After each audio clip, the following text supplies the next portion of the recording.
Maruti Suzuki Swift diesel. Maruti Suzuki Swift ഡീസലാണ് വണ്ടി. അപ്പോൾ ഓയിൽ ലീക്കായിട്ട് വന്നതാണ്. അപ്പോൾ നമ്മൾ ഓയിൽ ലീക്ക് ചെക്ക് ചെയ്ത് നോക്കുന്ന സമയത്ത് ഇതിൻ്റെ ടൈമിംഗ് ചെയിൻ വരുന്നതിൻ്റെ സൈഡിലാണ്. അപ്പോൾ ടൈമിംഗ് ചെയിൻ വരുന്ന അതിൻ്റെ കവറിൻ്റെ സൈഡിലാണ് ലീക്ക് കാണുന്നത്. അപ്പോൾ നമ്മൾ ചെക്ക് ചെയ്ത് നോക്കുമ്പോൾ ഇതിന് മുമ്പ് ടൈമിംഗ് ചെയിൻ മാറ്റിയിട്ടുണ്ട്. ടൈമിംഗ് ചെയിൻ മാറ്റിയ സമയത്ത് ആ ടൈമിംഗ് ചെയിനിൽ കവറിൽ വരുന്ന ഭാഗത്ത് ചെറിയൊരു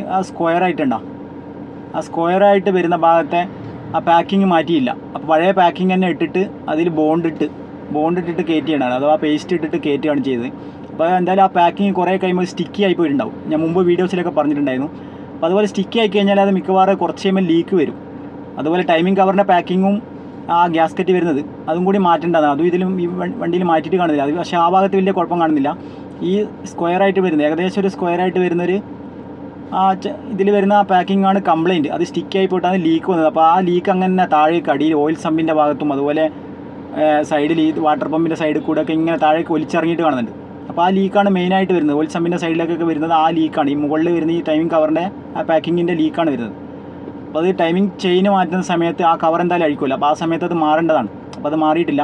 അപ്പോൾ നമ്മളിപ്പോൾ ചെയ്യുമെന്ന് പറഞ്ഞാൽ അത് മൊത്തം അഴിച്ചെടുത്ത് ആ പാക്കിങ് മൊത്തം അഴിച്ചെടുത്ത് ആ വരുന്ന ആ ഭാഗം ഉണ്ടല്ലോ, ആ ഭാഗം അഴിച്ചെടുത്ത് അതിൻ്റെ പാക്കിങ് മാറി അതുപോലെ മൊത്തം ക്ലീൻ ചെയ്യുക. അടിയിൽ ഓയിൽ ഇതൊക്കെ ക്ലീൻ ചെയ്യുക, അതാണ് ചെയ്യുന്നത്.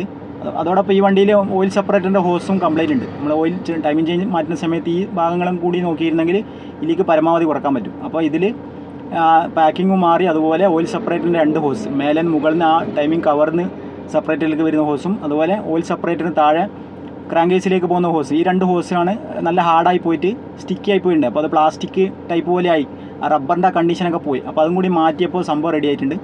അപ്പോൾ മൊത്തം ക്ലീൻ ചെയ്ത് ഡീസലൊക്കെ ഒഴിച്ച് ഇതാക്കി തുടച്ച് ക്ലീൻ ആക്കിയതിന് ശേഷം പുതിയ പാക്കിങ് ഇട്ടു. അതുപോലെ സെപ്പറേറ്ററിൻ്റെ 2 ഹോസും മാറ്റിയപ്പോൾ ഇപ്പോൾ സംഭവം ലീക്കൊക്കെ തീർന്നുണ്ട്. അപ്പോൾ നിങ്ങളുടെ വണ്ടികൾക്ക് ഇതുപോലെ ടൈമിംഗ് ചെയിനൊക്കെ മാറ്റുന്ന സമയത്ത് ഈ ഭാഗങ്ങളൊക്കെ ഒന്നുകൂടി കറക്റ്റാക്കാൻ വേണ്ടിയിട്ട് ശ്രമിക്കുക. കറക്റ്റാക്കാൻ വേണ്ടി പറയാം, പുതിയ പാക്കിങ് തന്നെ ഇടുക. കാരണം ഈ ഓയിൽ ടൈമിംഗ് ചെയിൻ ചെയ്യുന്ന സമയത്തൊക്കെയാണ് നമ്മൾ ഈ ഭാഗങ്ങളൊക്കെ അഴിക്കുള്ളൂ. അതുപോലെ അടിയിൽ ഓയിൽ സെപ്പറേറ്ററിൻ്റെ ഹോസും ടൈമിംഗ് ചെയ്യുന്ന സമയത്ത് ഇതുപോലെ കറക്റ്റായിട്ട് മാറാൻ പറ്റും. ഓക്കെ.